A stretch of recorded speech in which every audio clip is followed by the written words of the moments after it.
మొత్తానికి Delhi liquor scam లో కవిత గారితో పాటు సీఎం కేజ్రీవాల్, మనీష్ సిసోడియాతో పాటు మొత్తం 23 మందికి క్లీన్ చిట్ లభించింది కదా. ఈ కోర్టు తీర్పును ఎలా చూడొచ్చు? సో ఇప్పుడు ఢిల్లీలో లిక్కర్ కుంభకోణంలో చాలా పెద్ద రెస్పైట్ అని చెప్పాలి. అరవింద్ కేజ్రీవాల్ గానీ, మనీష్ సిసోడియాకి గానీ, మన రాష్ట్రానికి సంబంధించి కల్వకుంట్ల కవితకు చాలా పెద్ద ఊరట. ఎందుకంటే కవిత ఈ విషయంలో ఒక విధంగా ఆమెను బ్లేమ్ చేసినంత మరెవరో కూడా బ్లేమ్ చేయలేదు కదా.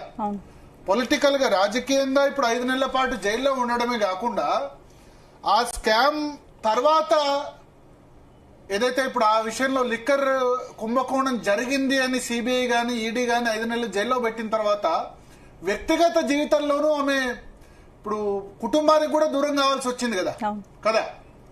సో పార్లమెంట్ ఎన్నికల సమయంలో ముందు ఆమెను అరెస్ట్ చేయడం మార్చిలో, అంతకుముందు అసెంబ్లీ ఎన్నికల 1 ఇయర్ ముందు నుంచే ఇష్యూ రావడం బీఆర్ఎస్ పార్టీని దెబ్బతీసింది. తర్వాత కవితను అందరికంటే ఎక్కువగా దెబ్బతీసింది.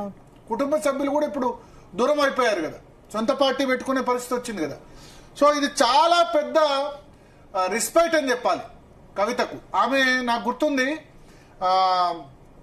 అరెస్ట్ చేసిన నెక్స్ట్ డే రౌజ్ అవెన్యూ కోర్టుకు వస్తూ కడిగిన ముత్యంలా బయటకు వస్తా అని నేను చెప్పారు. సో అది 2 ఏళ్లలోనే ఇంత తొందరగా నిజం అవుతుందని అనుకోలేదు. సో ఇప్పుడు ఒక విధంగా చూడాలంటే కవిత అక్కడ చూడొచ్చు, కవిత కుమారుడు గాని భర్త గాని వెంట ఉన్నారు. సో ఇది దీనిలో 3 స్టేజెస్ ఉంటాయి. ఒకటి సిబిఐ ఛార్జ్ షీట్ దాఖలు చేయడం, ఒకటి కేసు ఇన్వెస్టిగేషన్ లో ఛార్జ్ షీట్ దాఖలు చేసిన తర్వాత ఛార్జెస్ ఫ్రేమ్ చేస్తారు. అంటే ఒక్కొక్క నిందితుడి మీద అభియోగాలు నమోదు చేస్తారు. మీ మీద ఈ ఛార్జెస్ ఉన్నాయి, మీ మీద ఈ అభియోగాలు నమోదు ఉన్నాయని ఛార్జెస్ ఫ్రేమ్ చేస్తారు. ఆ ఛార్జెస్ ఫ్రేమ్ అప్రూవ్ అయిన తర్వాత ఫుల్ విచారణ జరుగుతుంది. ఇప్పుడు ఇది ఛార్జెస్ ఫ్రేమ్ దశలోనే, అభియోగాల నమోదు దశలోనే కోర్టు దీన్ని కొట్టేసింది. సో అంటే ఈ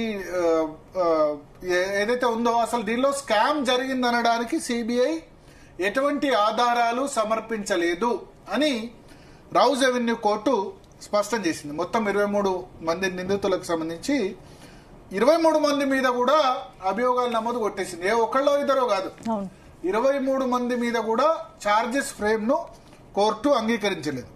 సో చాలా సెన్సేషనల్ విక్టరీ ఎవరైతే దీనిలో ఉన్నారో. అయితే ఇక్కడ మనం చూడాలి, ఎందుకంటే ఇది ఢిల్లీ సంబంధించిన సెషన్ కోర్టు. ఇప్పుడు ఈ సెషన్ కోర్టు మీద సిబిఐ హైకోర్టు అప్పీల్ చేయొచ్చు. తర్వాత అక్కడ కూడా వ్యతిరేకంగా వస్తే సిబిఐ సుప్రీంకోర్టు కూడా వెళ్ళొచ్చు. సో ప్రైమరీ అంటే ఏదైతే ప్రాథమిక కోర్టు ఉందో, మొదటి కోర్టు ఏదైతే ఉందో, ఆ మొదటి కోర్టులో వీళ్ళందరికీ కూడా విజయం సాధించినట్టే చాలా పెద్ద విజయం అనే చెప్పాల్సి ఉంటుంది. అది అరవింద్ కేజ్రీవాల్ అయినా, లేకపోతే కవిత అయినా, మిగతా వాళ్ళైనా. సో ఛార్జెస్ ఫ్రేమ్ కు కోర్టు ఒప్పుకోకుండా ఇది కరెక్ట్ గా జరగలేదు విచారణ అని చెప్పిన పరిస్థితి మనకు కనిపిస్తోంది. సో ఇప్పుడు కవిత కూడా 1:30కి మాట్లాడుతున్నారు. 1:30 మధ్యాహ్నం 1:30కి ఆమె మీడియాతో మాట్లాడతానని చెప్పారు. ఆల్రెడీ కొంత నేషనల్ మీడియాతో మాట్లాడారు. సో మనతో పాటు అడ్వకేట్ శరత్ గారు ఉన్నారు. శరత్ గారు, సో ఛార్జెస్